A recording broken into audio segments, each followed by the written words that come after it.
Hey guys, good morning. Today is March 30th, and Monday I'm going to be reading from our book, with permission from HarperCollins, Bat in the Waiting Game, written by Alana K. Arnold and pictures by Charles Santoso. And if you remember, we left off on chapter 20, basically. Bat and his friend Israel have made their garden, and something maybe crazy is going to happen in this chapter, so read along with me. The sleepover ended at noon the next day, when the last of Janie's friends was picked up by their mother. "See you, Bat," said Frida. "Thank you, Janie. Thank you, Dr. Tam." The first kid had been Israel. His parents had to pick him up early because they were taking a load of Cora's pottery to the farmer's market to sell, which they did every few months, and Israel had to help. "It was fun," he said to Bat before he left, but Bat couldn't tell if that was the truth or not. Bat was still embarrassed about how he had yelled at Israel the night before, but he didn't like to apologize, and anyway, Israel shouldn't have been pushing him about when they would have to release Thor into the wild. And the next day, a dreary, drizzly sort of day, Israel didn't come to school. "Maybe he's sick," Mom said. "There's a cold going around." She called Israel's house to find out, and sure enough, she found out that Israel had been under the weather. Now, boys and girls, I want you to think about what the word "under the weather" is. That's a funny expression, Bat said. His voice felt sort of high and tight, because you really can't be under the weather or over the weather. You can only be in the weather or out of the weather, don't you think? "I think," Mom said, resting one gentle hand on Bat's shoulder, "that maybe you're still upset about fighting with Israel this weekend. Do you want to talk about it?" "I want to know what the weather will be like for the rest of the week," Bat said, rolling up onto the balls of his feet. "You want to know what the weather? The weather will be warm," Mom said, squeezing Bat's shoulder. "Yes," said Bat, glad that Mom wasn't going to make him talk about Israel. Israel was back in school the next day, but he told Bat that he didn't feel well enough to do anything together when they got back to his house. He disappeared to his bedroom, leaving Bat in the kitchen with Tom. "I've got a good idea," Tom said. "How about we get our hands dirty?" Bat was not a big fan of dirty hands, but he didn't feel like saying no to Tom, so he followed.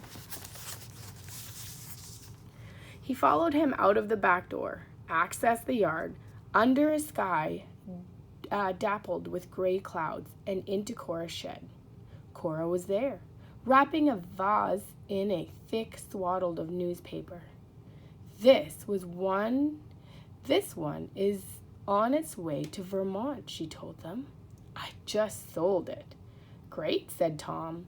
"Then want to introduce Bat of the joys of pot throwing?" For a minute, Bat imagined the three of them picking up pots from their sleeves and throwing them against the wall, hearing them shattered in his imagination. Cora must have seen the concern on his face, because she said quickly, "Throwing a pot is just another way of saying making a pot on the wheel. It's fun, even if it's sort of sticky and slimy. Do you want to try?" What do you guys think, Bat? Would he really want to do that?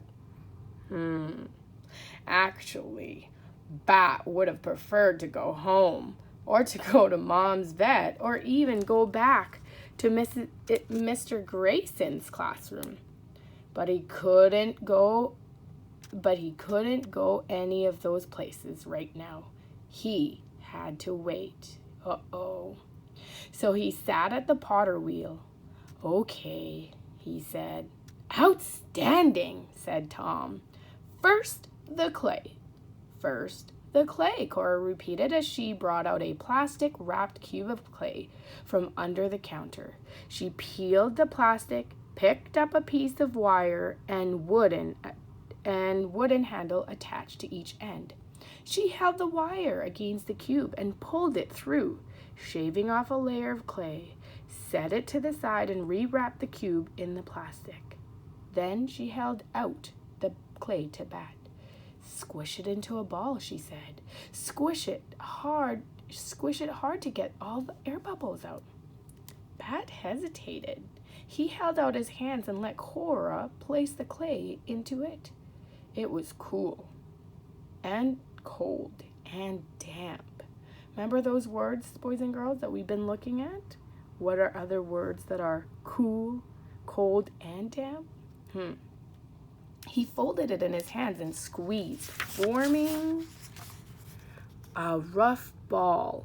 His hands turned a dusty gray that dried to white. He squeezed and squeezed. Great, Tom said. Now slam it hard. Just throw it down right there on the wheel. Bat did. Thwack went the clay against the wheel, flattening it in a satisfying way. Again, Cora said. So Bat picked up the clay and formed it into a ball and threw it for a second time. Tom took a turn throwing and shaping it, and then Cora pronounced it ready.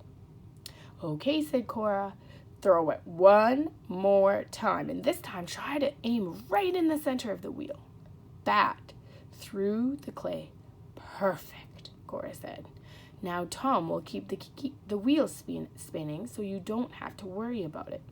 I'll help you keep the clay wet. You just have to cup your hand around the clay, gently but firmly, like you're holding on to something precious, okay?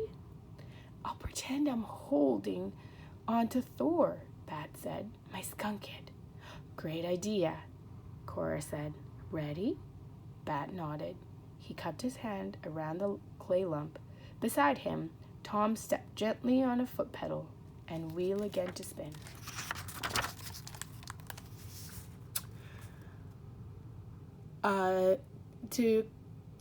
Took a cup of water and poured it in slowly, steady stream over Bat's hands and onto the clay. Good, Cora said. Push the clay down, and in.